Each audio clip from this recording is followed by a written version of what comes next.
Napoli fans around the world, welcome to Napoli Talk. It seemed like I was speaking to myself for the last, I don't know, 20 minutes maybe, because I started speaking and I forgot to press to go live. So now we're here, we're live, and let's get this thing started, okay? So I'm gonna have to repeat everything I said in the last 20 minutes, guys. But welcome to the stream. Different camera angle because the I'm using the computer webcam here and not the regular. Usually I use this, right? But it's been giving me problems. So let's see. You guys are complaining that the chat is in subscriber mode only. I don't think it is, right? Um, I think anybody can comment on the chat. At least I think that's the case. If it is only in subscriber mode, I'm sorry, but at this point, that just means you have to subscribe. I can't change it at the moment. So, yeah, it is what it is. It is what it is. But we are live. We've got a lot of you guys now on the stream. I'm sorry that it happened this way, that I was speaking to that I was speaking to myself for 20 minutes, but now we're live. Now we're live, and yeah. So let's get started, guys. First of all, I want to say, yeah, sorry about the camera angle. This thing is not working for me today, so we're using the webcam. But at least you guys get to see the wider, I guess, view of the room. I've got my plant up there. I got my Lionel Messi book, my paella book, obviously, since I'm in Spain. And yeah, a little bit of the studio that you guys don't normally get to see. So yeah, let's see. Let's see. Some of you guys are saying that I can't see anything. It's still waiting for Napoli talk, but I don't know why that is the case, guys. Okay, now it's starting. All right, all right. You guys are scaring me. I thought I was having another technical issue there. But it's very weird because on YouTube I have the fact that it says that I'm live since like 3 minutes now. But then on my software program it still has the button that says like go live. So I have no idea. I have no idea whether I'm live. Okay, it says the stream is up. Okay, brilliant. We can move forward with this. All right. What I want to talk to you guys about is a little bit the match stats. Okay. So, okay, first that's the table. We like that, but let's go to the match stats, guys. 19 shots, 11 on target for Napoli. That is very, very impressive. Very dominant from Napoli. And look, yeah, Fiorentina had more possession, more passes, but ultimately we we allowed that to happen, and they didn't create much, right? I think even if Fiorentina had as much of the ball and slightly more than us, they never looked dangerous. They got a goal, and it was a great goal with a bit of brilliance from both Kane and Gudmundsson, but it's not like they created many chances. Whereas Napoli, man, 11 shots on target. De Gea with save after save. I think he made a mistake for Lukaku's first goal, but the the outlets, the news outlets, the people behind the stats will tell you that he had a great game because I mean it could have been easily 3 or 4 goals for Napoli had it not been for De Gea. Not a lot of corners for Napoli this time, which is weird. We're usually collecting those But now, guys, if we take a look at the table, we stay within touching distance of Inter. We finally get a win, guys, after so long. And now tonight it's Atalanta versus Juventus. So I have the poll up that I thought I was speaking to you guys when I put it up, but I wasn't live yet. I was speaking to myself.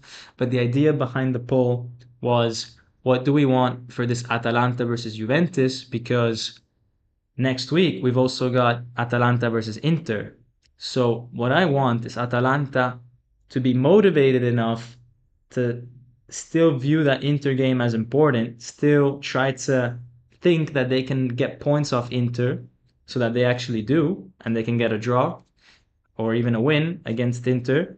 But I don't want them to necessarily win against Juventus. I don't want them to be so close. I want them to be just close enough that they still think there's a chance, but not so close. And I think a draw is the perfect result, um, where Atalanta keeps a little bit of hope alive. That little bit of hope can maybe take points away from Inter, and then that would be good news for everybody. But yeah, it's an interesting game, right? And I wonder what would happen if, Juventus win and then I don't know. Would Atalanta then stop believing in the Scudetto? Would that make it easier for Inter next week? I really hope not. So yeah, a draw is good. Obviously, we don't want Atalanta to go out and straight up win because I mean we need to start putting some distance between them as well. So that's that, guys. Let me go into some of the comments that I thought I already uh, got to before. But in any case, the poll is 80% of you guys want a draw. So Maximus says we can't keep a clean sheet anymore. Yeah. And look, it's very different from the start of the year where we were keeping clean sheets and maybe we weren't playing so well, but we would get the win. I think now we are actually playing pretty well. Like this was a very nice game to watch, a lot of link-up play, but defensively we've taken a bit of a downturn. Another difference is that we used to always be stronger in the second half, and ever since Christmas, it's been the opposite, where second half has been a bit more difficult for us, with the exception being the Inter game, where we dominated throughout the game. But this was another more difficult second half. Um, and I don't know why that is the case, right? But it seems like maybe the teams that we play against, they just say, you know what, we have nothing to lose in the second half. Let's go and play the ball around, and maybe we struggle a little bit more with that. And yeah, I think the consensus is that we're happy for the win, but it shouldn't have been so close. Solid win, good in the first half, says Olid, so we agree there, and we should have killed this earlier. Hopefully, McTominay's injury is not that bad, says Paul. I don't think it's that bad, but I wouldn't mind having Scott rest against Venezia. Like Venezia is all the way down in 19th, and then we've got to play against Milan. Um, well, 2 weeks after that. But maybe if we can rest McTominay against Venezia, we can try to convince the Scottish national team that he's injured, to not call him up, and then that gives McTominay some nice rest for the game against Milan, guys. Milan, man, look at that struggle, but they had an impressive win yesterday. 2-0 down, ended up winning 3-2, so that club is not dead. They still have a bit of fight in them, and even the Venezia game is not going to be easy. I mean, look, Inter didn't have it easy against Monza yesterday, and so there's no easy games. There's no easy games, guys. Next week, Forza Atalanta. Yeah, for sure. In the Inter Atalanta game, we want Atalanta to win. But maybe we don't want them to win today. Dom is later than Sancho is to training. The thing is, I wasn't late. I was just speaking to myself. I I was doing the whole live, and then I was thinking to myself, like, man, why is nobody reacting to what I'm saying? Like, everybody's just writing random stuff in the comments. I'm not even speaking about this topic. And then I realized that I wasn't live when finally someone was like, I can't remember who it was. Oh yeah, it was this comment. It says, "Is the live for now or the old time? Time has changed in the U.S. today. I realize it right now." So someone was like, "Oh man, maybe it's daylight saving or something. That's why there's this confusion on the timing." And then I was like, "But dude, I'm live." Like in my head, I read that comment. I'm like, "But man, I am live." And then I realized I'm not. So yeah, but it happens, right? At least I did not screw it up more than Simeone. Man, Simeone, what was he doing in that chance? Um, let's see. Vincenzo says, I may miss the live, but wanted to say that this was exactly the performance we needed, dominated, and got both our strikers to score. Nervy ending wasn't fun, but holding on was a psychological boost. Exactly, man. Exactly. I think so. I think so. And, I think, look, we dominated and we played well, especially in that first half. And I think we were really smart with the way that we did things. I like the way we set up. Like this was how we were set up, guys. We had Lukaku and Raspadori super close to each other to link up. And then we had this line of seven, really, with Politano, Di Lorenzo, Gilmore, Lobotka, Buongiorno would come in, Spinazzola and McTominay all the way around, and the idea is that we were trying to move the ball left to right very fast and then trying to find a way to give the ball to one of Lukaku or Raspadori. For example, here you can see that an opening is created that Spinazzola could have picked, or he could go down to McTominay, and then McTominay could do something on the left. Sometimes we also would see McTominay in that middle position as well, which is actually how the goal started. We'll get to that later. So yeah, and a lot of you guys will be saying how you liked seeing Gilmore and Lobotka. I liked it too. Look, they were very, very close to each other the whole time, and Gilmore always gave Lobotka a pass that he could get to, very close by. They could 1-2 it quite well. But what I really like about Gilmore is the way that he scans the play. Like what I notice is that whenever he's about to receive a pass, first thing he does is that he looks forward. He sees what's the opportunity, what can I do? In this case, he was looking forward. Maybe he didn't like what he saw. So when Lobotka gave him this ball, he then passed it back to Rachmani. But there was other times when he did like what he sees or what he saw and made a forward pass or made a forward run. And I really like how they play together because also because he's happy to sit deeper, Gilmore, and sometimes he goes and collects the ball in between the two center backs. It allows Lobotka to go a little bit further up the field and allows him to carry the ball a bit more, which is something that he's good at. We saw it against Inter for the goal, which is something that he doesn't maybe normally get a chance to do when he has to play with Anguissa, who maybe doesn't like to sit so deep, and Anguissa is the one that likes to go a bit more forward. So we see different elements of Lobotka's game when he plays with Billy Gilmore. Let me say big thank you to Mike Ekstad for the $5 donation. What is Napoli's relationship with Fiorentina? I know their ultras hate Napoli. What is the history there? What is the stereotype of a Fiorentina fan? Um, I think it's a bit weird that Napoli and Fiorentina don't like each other because we both feel very strongly against Juventus. I think for both of us, the club that we hate the most is Juventus. So it should be a case of if your enemy is my enemy, then we should be friends. But it's not like that. We go over there and we always get a lot of abuse. But look, at the end of the day, it's not any different from some of the other clubs that are out there. Everybody's always quite proud of their city, of their club. I mean, whenever you have a situation like Napoli against one of the teams in Rome or against the team in Milan or against the team in Florence, we all take a lot of pride into representing our cities, and it's never going to be super friendly.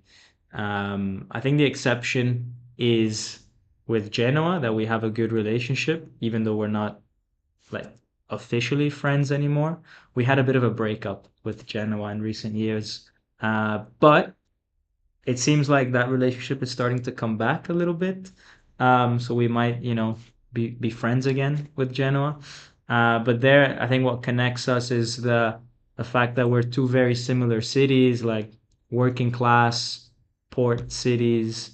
And we went to Serie B together. We got up together on the same match day. Like there's a lot of similarities between us. Same with, for example, we really like Catania, for example. Like, it's another one of those kind of port cities. But then you get to these ones like Fiorentina, Roma, all these ones that there's just I don't know.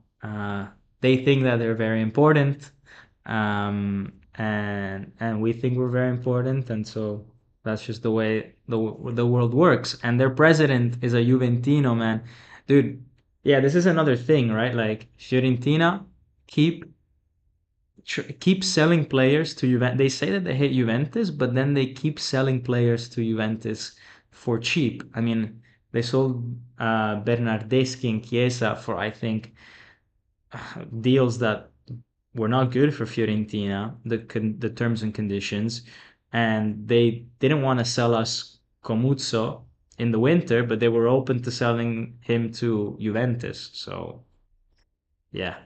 And then there was the incident, let's say, in Florence with Koulibaly, where he was racially abused a few years back.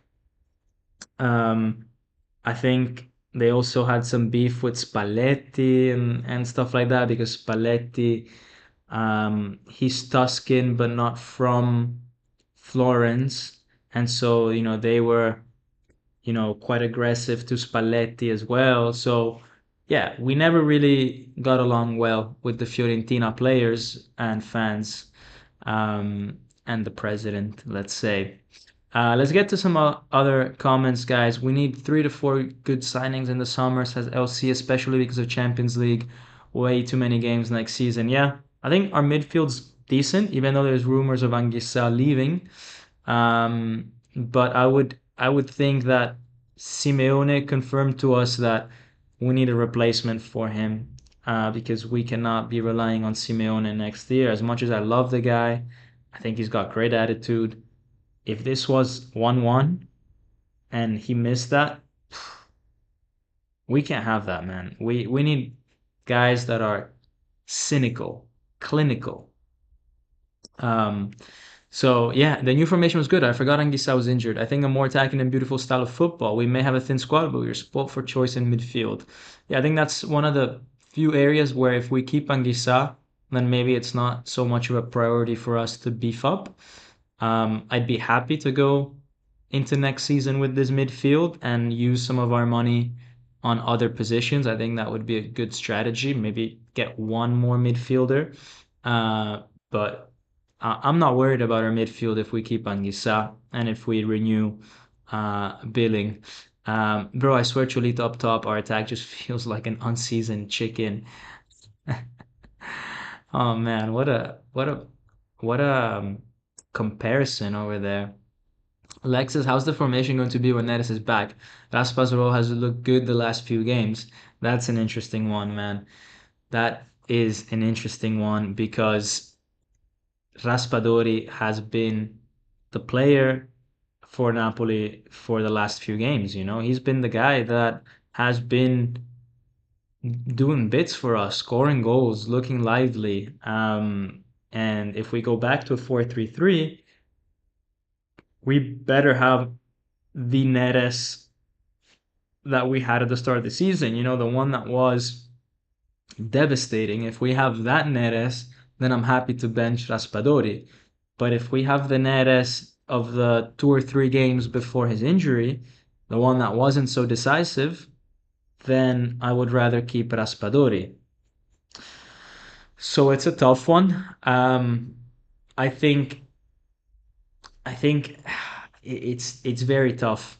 It's going to be very tough for Conte, but I think having this choice will be a good thing because the opposition won't know what we will do, and hopefully these few games have given us an understanding of how to play with this new system, and we can then choose game by game whether we want to play with Raspa and a five at the back, or whether we want to go back to a 4-3-3 and play with Neres. As long as it doesn't create confusion between the players, um, then I'm happy to have Conte just mix and choose. And if we get it wrong, hopefully he can make that change early in between the first and second half and switch up the formation.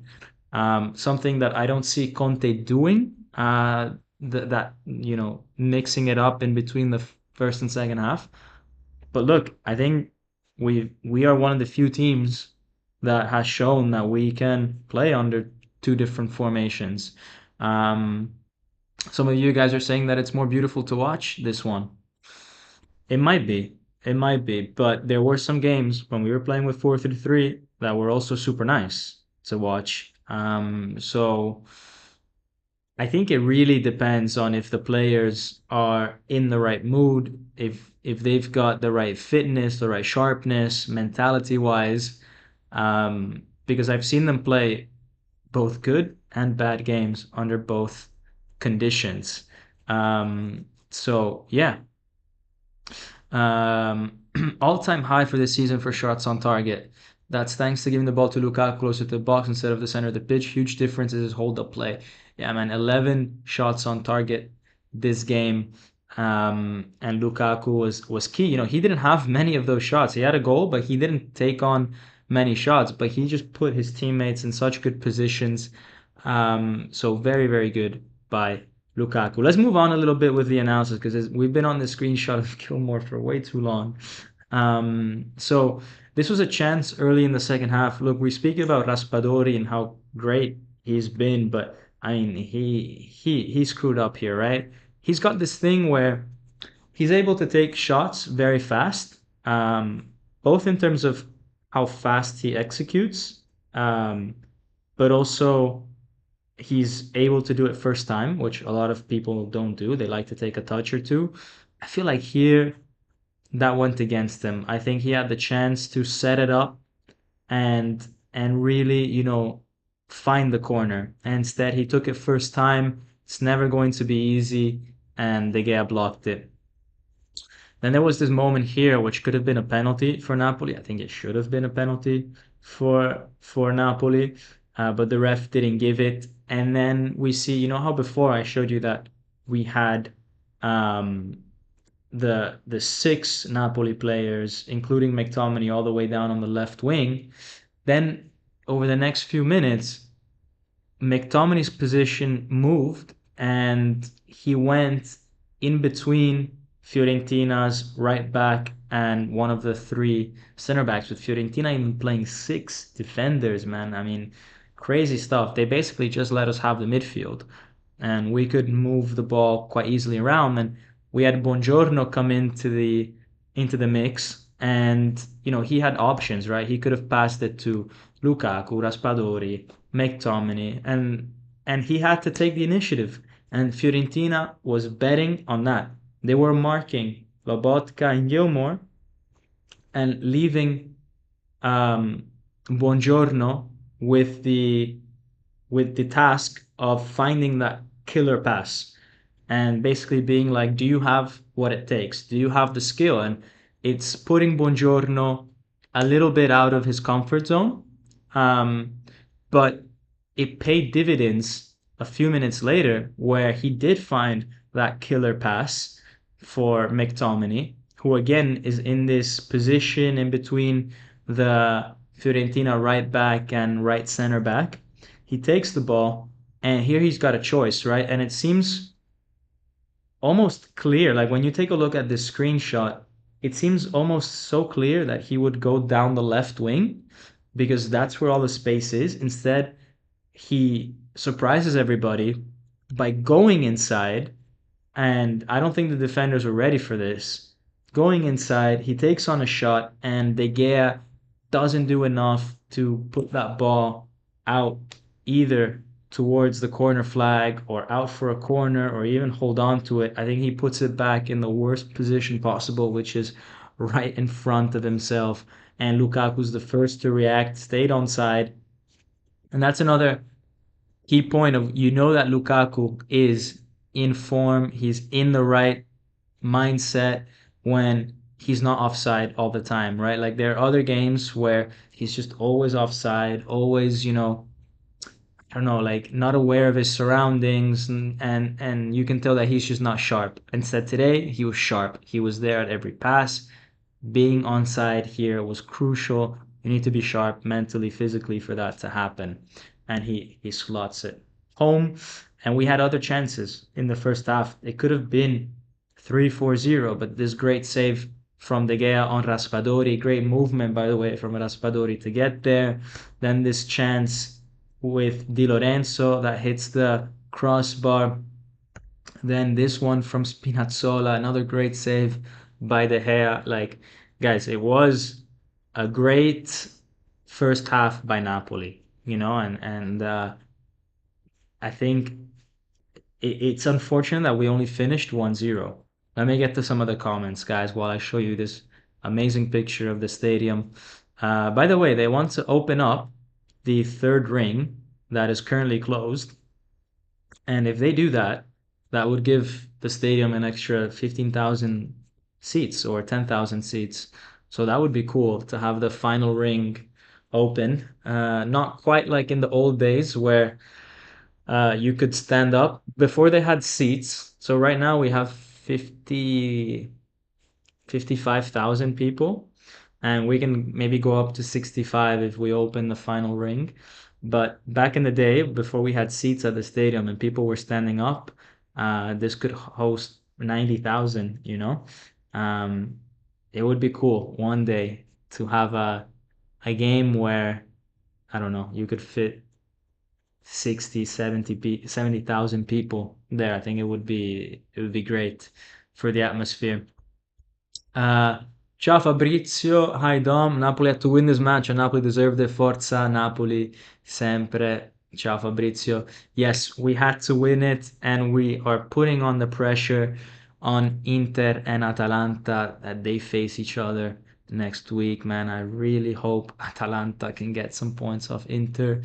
Um, how is the relationship with the Sicilian teams? Asks LC. I remember back in the 2000s, Palermo, another Sicilian team, were in Serie A together. With Palermo, it's not great, I would say, but with Catania, it's good. But it's not great with Palermo because we have a good relationship with Catania, and Catania and Palermo maybe don't like each other, and so, you know, um, but yeah, it's man, this whole like world of who likes who and who hates who. It's very interesting. Um, but yeah, so it's always very complicated. Payman Dadgar, welcome to the live. Says that Raspadori has been very good. He was also very good when Osimhen was injured, but he sucks as a sub. He is a confidence player. Napoli definitely needs one or two midfielders. We have five. We cannot play 3 times a week with five. I still want Meret, Rachmani, Politano, and Simeone upgrades. I would say that Meret, Rachmani, and Politano probably deserve to stay on the team, in the squad at least. But it would be good if we could have even better players that could start. But I don't mind them being in the squad. Simeone, I think, has shown that we cannot rely on him. With regards to Raspadori, it's true he is a confidence player, but he's also come off the bench and scored some important goals, like against Venezia, where he scored that winner. I think it's just a matter of finding the right position for him, and this is the right position. But it's true that he has these waves, right? Where when he does feel confidence, then he's very good. Meret has kept Napoli in the title race. World class saves and 1 points. It's fair criticism that he concedes long range shots. And look, I don't think the goal today was his fault. I think it was very tough to reach it. It was bottom corner. It was curling. There was the defender in front of him. I don't think Meret has been a problem this year. In fact, I think he has been one of our better players this year. Um, will I cry if he leaves? No. Will I cry if he stays? No.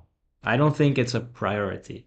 I think the priority right now is more so um, getting someone, getting the wings sorted out, both up in attack and in defense. Like I think we, as much as Spinazzola has been good, we need an upgrade. We need a potentially better replacement also for Di Lorenzo. We need a replacement for Cara. We need a better player starting on the right instead of Politano because Politano's good, but some days you don't want the guy that just defends, defends, defends. You want the guy that also can unlock something for you going forward. So yeah, but let's get to the second half, guys, where Fiorentina started much better. Already here, 1 minute into the second half, Kane gets Buongiorno yellow carded, and he was tough to handle. This guy, he's a very good striker. They had a few moments where they didn't really like produce chances, but they had people in the box, right? And it was a bit nervy. But then Napoli responded on a bit of a break. I wouldn't call this necessarily a counterattack, but it's a good transition. Lukaku to Raspadori. I think Raspadori to McTominay, McTominay to Lukaku, and finally Lukaku back to Raspadori. So great movement there by everybody involved. And then Raspadori, cool as ice. And what I like about Raspadori is that, left foot, right foot, doesn't matter. I mean, it gives you so many options being able to shoot with both feet so confidently, where the goalkeeper doesn't even know what you're going to do. And he's always just choosing whatever is the most ideal thing for that position. Whereas maybe other strikers would try to move it onto their right foot and, they'd be conditioned. Whereas Raspadori just says, what's the best possible uh, path for me, and he just goes for that. So yeah, 2-0. Here it should have been game over, but then Fiorentina pull off a great goal. I mean, this pass, I don't know how it gets through Napoli, but it slices us open. I don't understand how this pass went through, how it was even thought possible by the defender here. And then a great piece of skill sets Gudmundsson onto a path to take the shot. Curls around. I think who was it that it curled around? Was it Rachmani or Buongiorno? Um, but it finds the bottom corner. Nothing Meret could do, guys. Nothing Meret could do. And then the final moment of the game, it was, I think, a bit of a scrappy 30 minutes after that. And then a final moment of the game here should have been 3-1. Everybody goes home happy. Simeone gets a goal. But instead, I don't know how, but this was one of the worst finishes. One of the worst finishes that I have seen in a long time, man. In a long time. I mean, it was weak. It was central. It's not easy, I think, to. It's not easy to curl because I see what he's trying to do. He's opened up his foot in such a way that he wants to curl the ball, right? He's trying to find that far corner. And I've been in that position myself. When I'm through on goal, I'm running at full speed. And when you want to curl the ball and you're running forward at full speed, it's not easy to grip the ball in such a way that it takes the outside curve, right? Because you're going straight, so momentum is gonna put the ball in a forward position. It's hard to move the ball towards the right, and you don't, and because you're running so fast and the ball's going so fast and it's skipping, you don't have enough contact time with the ball to give it enough of what you want. So I've definitely been in that position myself where I'm through on goal. I want to curl it and it just doesn't work. It's a very different technique from when you are sort of three fourths with your body opened up then it's very easy to curl it. Or when you're not running at full speed, it's very easy then to curl it. But when you're running at full speed, trust me, guys, it's not the easiest thing in the world. But having said that, I'm not a professional.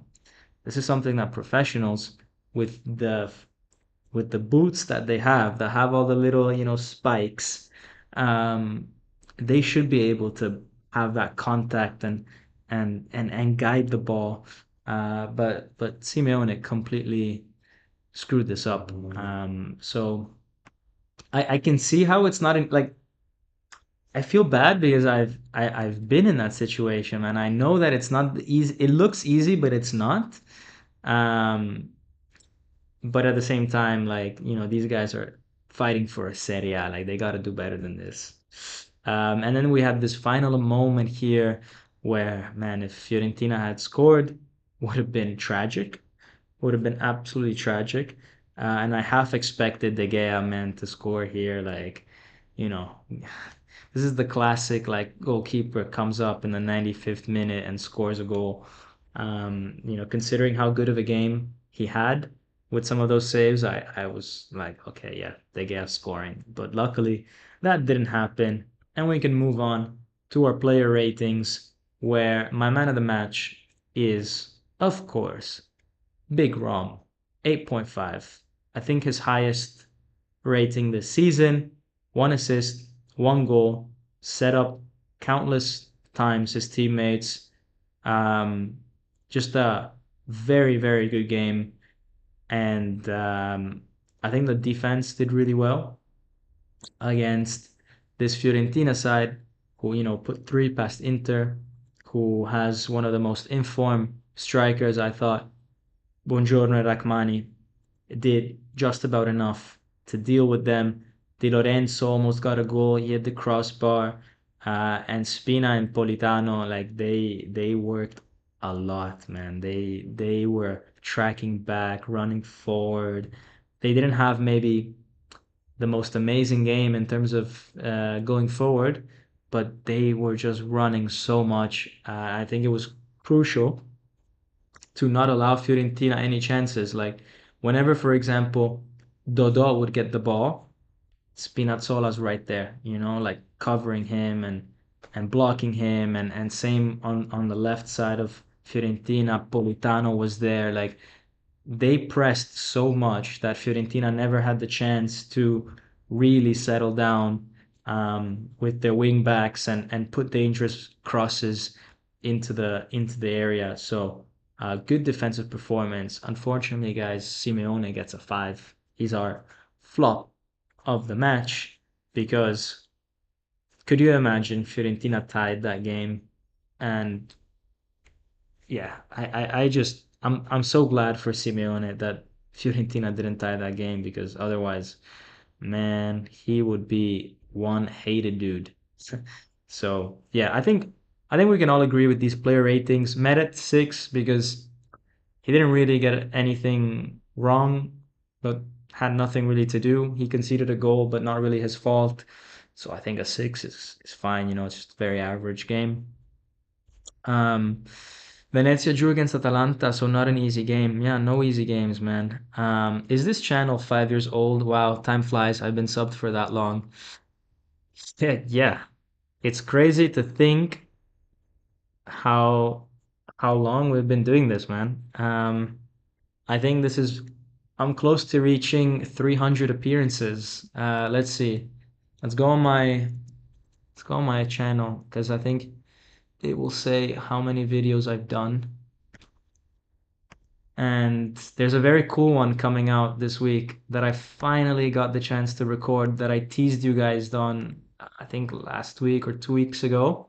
Finally got it recorded.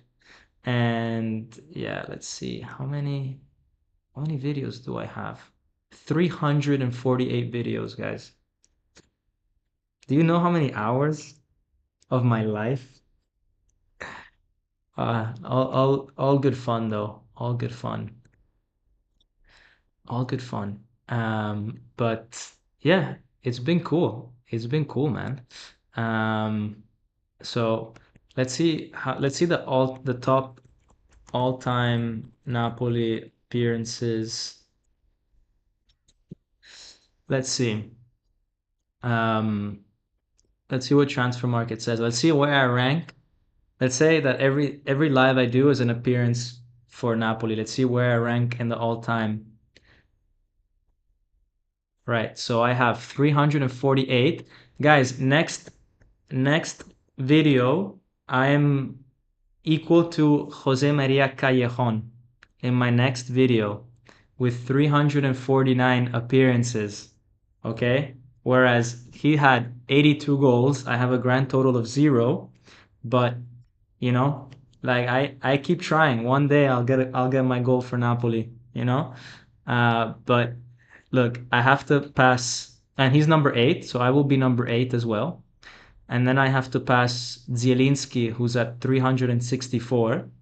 And I think if I get past Zielinski, who's now at Inter, then I'm a happy man. You know, we can't have a guy at Inter having more Napoli appearances than me. So yeah, and then you know you got the OG Hamsik with 520, dude. 520 appearances is absolutely insane. But yeah. Um, Football is life. Thank you for the $4.99 donation. Says Dom, what do you think about the title fight? Will Inter fold? I believe we can do it. And how important is it to keep our starters over the summer? Um, I think I think we're in a good position. The next weekend, Atalanta Inter is the key one. That's key.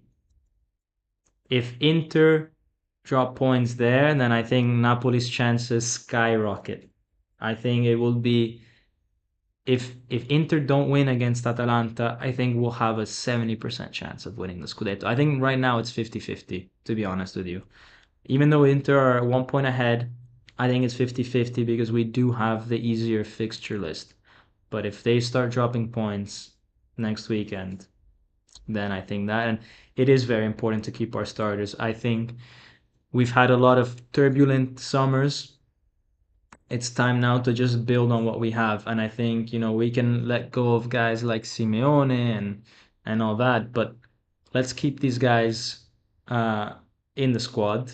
Maybe someone like Raspadori might leave, fair enough, if he doesn't feel like he's getting enough playing time with the World Cup coming up and all that. But let's try to keep most of them. Because I think this is a good squad. Thoughts on Spinazzola? 7.5 in my opinion all season, says Anthony Navarro. And thank you, man, for the $2 donation. Um, I think he's been solid. I think he's a little bit underrated, to be honest, because he's never had a bad game. At least I can remember. And he's always contributed. He's never like screwed up anything. Okay, a few passes, but he's never, you know, he's not been like a Mazzocchi, you know, but we knew that. You know, Sola's a quality player, you know, just remember Euro 2020, which actually happened in 2021. And I don't think he's a guy that we can rely on. He's not got the match fitness to, you know, for us to be like, this is our guy. But he's someone that having on your squad, I think is great. Because if he is fit, he brings you something. He's able to dribble past players and, you know, he takes initiative. He's not going to, he's not going to, you know, get above a 7.5 in many games, but he's never going to drop below a 6. You know that with him, it's between a 6 and a 7.5. So I'm happy with that. Forza Napoli sempre, says Ciccio. Forza Napoli sempre. I agree with you. Domenico Maria Callejon. Next video, man. I will be equal. Thanks for the time you spent on the videos, says Elsie, and the $1.99 donation. Thank you guys, man. I wouldn't do this if I wasn't enjoying it. And trust me, guys, it's only because of enjoyment. You know, man, I don't even have sponsors, you know what I mean? Like I'm not even here for that. So yeah. It's been very good. It's been very cool. And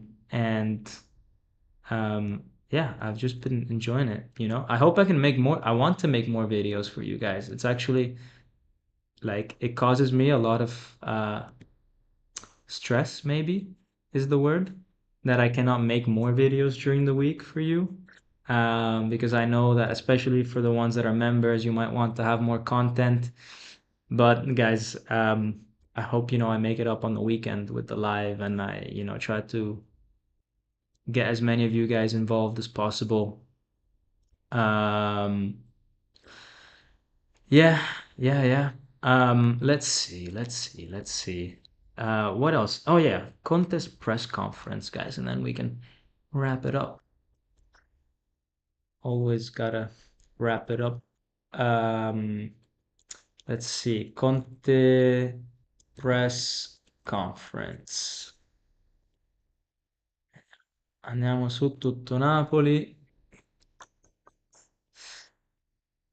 Ah, good old tutto Napoli, who has the press conference for me in Italian, and I will be translating this for you as I do.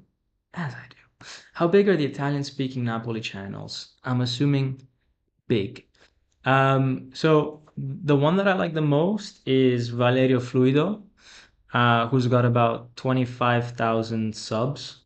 So the thing with him, we actually made a video together like 4 years ago.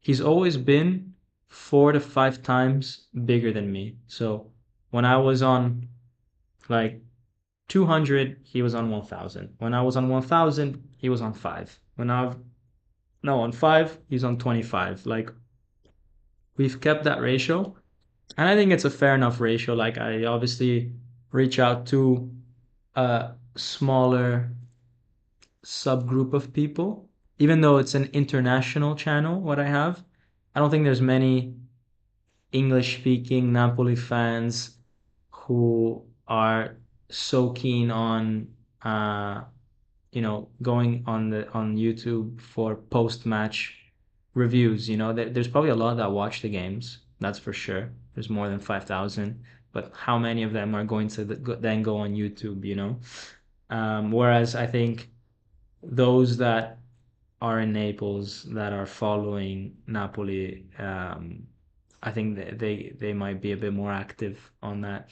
So yeah, but then you know, I think we're a pretty decently sized channel considering everything. Like Italian football TV, and they have been doing it for a lot more than me, and they cover all the Italian teams. You know, if I can be 1/10 of them, then I think I did my job well because they cater to all the clubs: Inter, Juve, Milan, Lazio, Roma, Fiorentina, Atalanta, everyone, right? And some of these clubs have a bigger following than Napoli. So if I can be 1/10 of what they are, then I think I've captured the Napoli community as best as possible. Even though there's always room to grow, and if you haven't subscribed, then you know what you got to do. Anyways, Conte, let's see. They ask him, "Are you satisfied of this team, of the risposta, of this reaction, or this how would I translate risposta? This not reaction, but this response of this team." And he says, look, towards the end, it's not like we risked that much. I think we deserved the win for what we created. Um, we definitely actually realized a lot less than what we produced in terms of chances. These sort of games, you cannot go into halftime at just 1-0. The risks are too high. You've got to close it earlier. Otherwise, it's like against Udinese. But I'm very happy with the way that we played. It's part of the growth plan. And you know, the thing is that as soon as you concede a goal, then you get a lot of anxiety. We have to be better to control the game more with the ball when that happens. But you know, the players overall did well. I'm happy. And as you can see, we've got to go out and sweat every game. We cannot go out on the field calmly because as soon as we drop, other teams are going to be on us. But you know, it's never easy. And from tomorrow, we concentrate against Venezia, which is going to be difficult. That he gets asked about the strikers, and he says um, that the whole team has to play well, not just individual players or individual strikers, like we did, for example, against Inter. This is a team that it's doing something that isn't normal, but we're making it seem like normal. So congrats to these players. Whenever we're in trouble, we find the right alternative solutions. And right now we have to play with two strikers. So let's just, continue down this path, have hope, and let me work. And let's continue. So Conte is saying right now we have to play with two strikers, obviously because Neres is out injured and he doesn't want to play with Ngonja and all that kind of stuff. But it's clear to me that then when Neres comes back, he will go back to a 4-3-3, which I think he prefers, or he started to prefer this season. He says this group has overcome great difficulties and is continuing to do so. They ask him if the crowd can be the extra element in this title fight, and he said, "Yes, today the atmosphere really gave me emotions and goosebumps." And I think it never happened actually before. Today it was really very strong, both from the curva and from the side, distinti and tribune.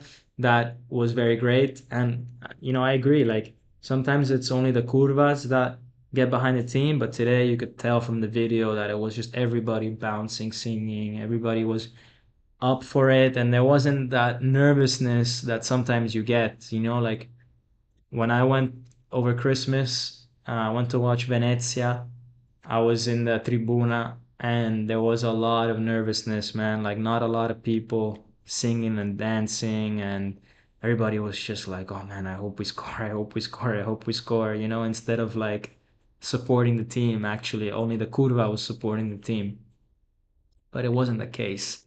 And anyways, he says, thanks to all the boys.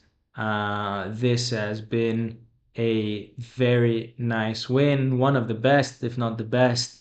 And the fans have always believed in it, and we have to also continue to believe in it. And they ask him about McTominay and says, no problem. He was just tired. It's nothing to be worried about. So that's Conte, guys. So, guys, that's everything. Back to the wide view of this webcam angle. For those of you that joined late, it's because my normal webcam says that my computer says it's not recognizing it. I don't know why. Maybe this cable, I need to change the cable or something. But it's weird. Sometimes it works, sometimes it gives me issues, but we move, a bit like Napoli. Like this is my 4-3-3 that I like to use, but sometimes I gotta play five at the back, I gotta go for that wider camera angle, an angle that I don't necessarily like as much. It's not so crisp, but we overcome the obstacles. We get the W, we get the win, we get your comments in, we get the analysis done, and we move. And that's what we do. We overcome these technical difficulties just like Napoli does. So that's just what we got to do. That's just what we got to do. Anyways, guys, hope you enjoyed it. Smash that like button if you haven't. There's still like 10 or 15 of you that are watching that haven't smashed it. So as soon as I end this live, smash it, comment, and a very cool video will be coming out this week. So yeah, guys, I'm excited for you guys to watch that. And with that, I'll see you. Enjoy your Sunday or Monday if you're watching this, and peace out. Forza Napoli, sempre. Ciao.